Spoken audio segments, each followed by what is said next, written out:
Hello, today I'm going to read this story, The Spooky Express, Florida. We were out trick-or-treating, my best friend and I, when we saw a huge shape swooping down from the sky. It circled around us on train tracks of mist. Then it came to a stop and its large pistons hissed. What a marvelous train engine, black as the night.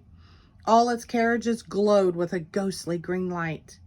And we both held our breath when its loud whistle blew, for the sound that it made was a ghastly hoo-hoo. The door opened wide. A conductor appeared with a cheery old smile that was not to be feared. He said, "Spooky Express, hop aboard, take a ride." How exciting, we thought, and we climbed up inside. We looked all around. What a wonderful sight. We saw ghosts to our left. We saw ghouls to our right. There were mummies in tatters and witches in hats and ogres and werewolves and vampire bats. There were big trolls from Tampa that towered in size and aliens from Naples with bright, bulging eyes. A voice on the speaker said, "Please hold on tight." Then the train gave a lurch and launched into the night. We glided along through a dark, stormy sky, and we watched as the streets of Orlando whizzed by. We zipped over South Beach with all its bright lights and looked down on Gainesville from dizzying heights. The ride was fantastic, but where were we going? We sped ever onward with no signs of slowing. "The Atlantic next stop," said the train engineer. "Make room for the creatures who'll swim around here." He slammed on the brakes and I thought we would crash, but we dropped like a stone and the whole train went splash. Then after the ocean, another strange stop, up a really tall tower on the side near the top. Then down on the beach where the big ogres dwell. Then down in old sewers. Oh, the sewer folks smell.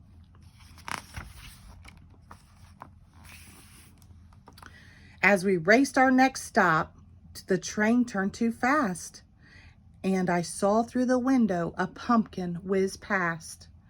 The ghost started howling. "What happened?" I said. "We're doomed," cried a witch. "That's the engineer's head." Uh-oh. If the engineer's headless, he can't steer the train, for his head's where he keeps both his eyes and his brain. He yanked levers forward. He jerked levers back. The train started wobbling all over the track. We swerved around buildings. We darted past trees. The speed of the turns made us weak at our knees.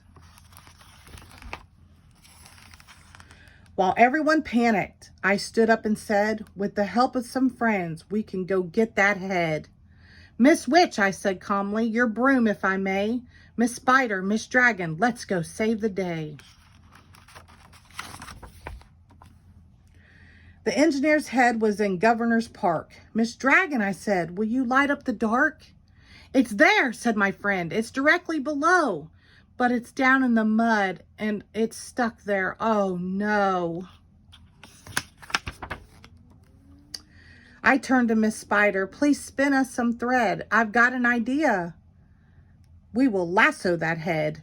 We twirled it around, threw it over the top, and we pulled the head free with a squelch and a pop.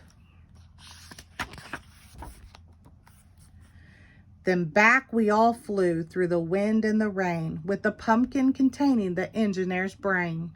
With his head in our hands, we jumped back in the train, and we stuck his head onto his shoulders again. He pulled a few levers. The ghost train slowed down. Do you know where we were? We were back in our town. The ghost started howling, this time with delight. And the gnomes hugged an alien a little too tight.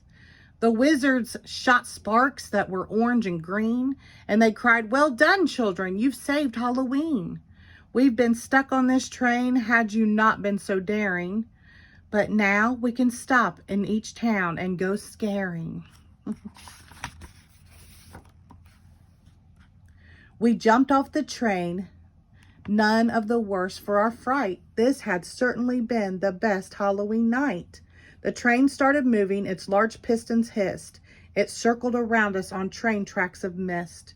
It launched itself skyward, its loud whistle blew, and the sound that it made was a friendly... Here we go. Ooh-hoo! Happy Halloween. The end. Thank you.